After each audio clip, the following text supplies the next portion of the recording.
Isipin mo yun, Sofia. Si Connor Canary. Dito mismo sa atin sa Sunnytown. Next week na rin yung Comic-Con.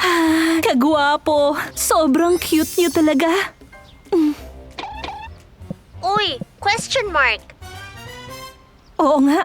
Kailangan pa nga pala natin makaipon ng pera para sa tickets agad-agad.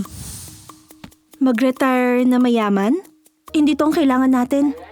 Paano kumita ng $1,000,000 sa loob ng 60 days? Pero masyadong mahaba ang 60 days.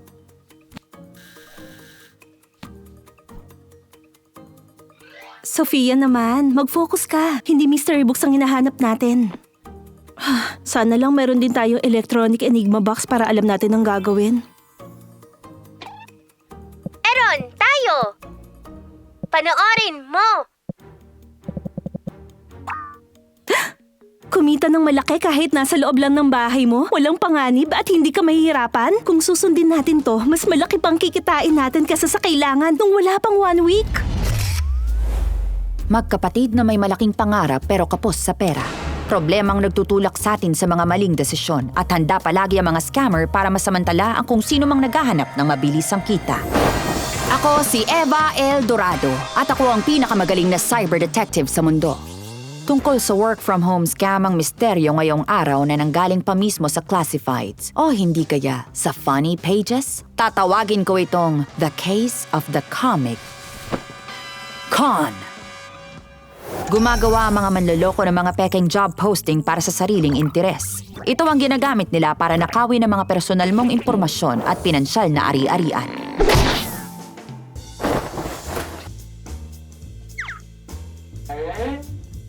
Oo nga pala, ano kayang trabaho to? Ang sabi dito, kailangan muna natin magbayad ng maliit na fee para sa startup materials. Tapos, isisend nila sa atin yung information tungkol dun sa trabaho. Tayo ang magbabayad question mark? Baka ganun lang talaga sa simula. Tulong kay mama at dad question mark? Oo nga, pwede. Sige, gawin na natin! Ipapangako sa'yo ng mga business scam kahit ang buwan, pero pwede ka lang ding maiwan sa kawalan. Sa madilim na mundo ng cybercrime, ang tawag sa mga pagkakataon ay flags. At maraming flags ang website na to, singpula ng penguin na nagsa-sunbathing sa Miami. Kung kahit sino kayang yumaman kaagad, lahat tayo milyonaryo na ngayon. Tignan natin kung mapansin ng magkapatid ang con at marating nila ang Comic-Con. Kumusta girls? Handa ka na para sa book club meeting, Sofia? Hi, Nancy! Hindi pwede. Kailangan ako work from home. Ano? Work from home? Anong ibig mong sabihin? Parang hindi yata magandang idea to. Nung college pa lang ako, na-scam ako ng isang ad. Katulad din ito. Ang sabi nung ad, pag bumili ako ng ilang products at binenta ko yun sa friends ko, kikita ako malaking pera. Pero peke lang yun. Tinangay ang pera ko at wala silang pinadala. Nakakahiya talaga yun. Tsaka tingnan nyo to Walang nakalagay na contact information ng kumpanya. Walang address, walang phone number. Oo nga.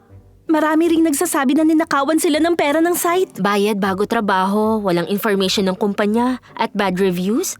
Ganyan na ganyan ang mga palatandaan ng scam. Wow. Muntik na tayong maloko dun Sayang. Babay Comic-Con na lang. Ayun! Gusto niyong kumita ng pera para sa Comic-Con. Hindi niyo kailangan ng tickets pag nag-volunteer kayo. May kilala ko nagtatrabaho ron.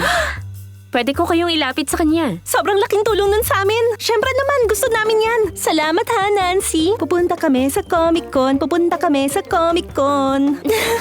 Sakto ang dating ni Nancy para makatulong makita ang red flags. Bayad bago trabaho, walang impormasyon ng kumpanya, at sandamakmak na galit na customers. Ngayon, ang tanging con na sasalihan ng mga batang ito, may 2 volunteer passes na may pangalan nila.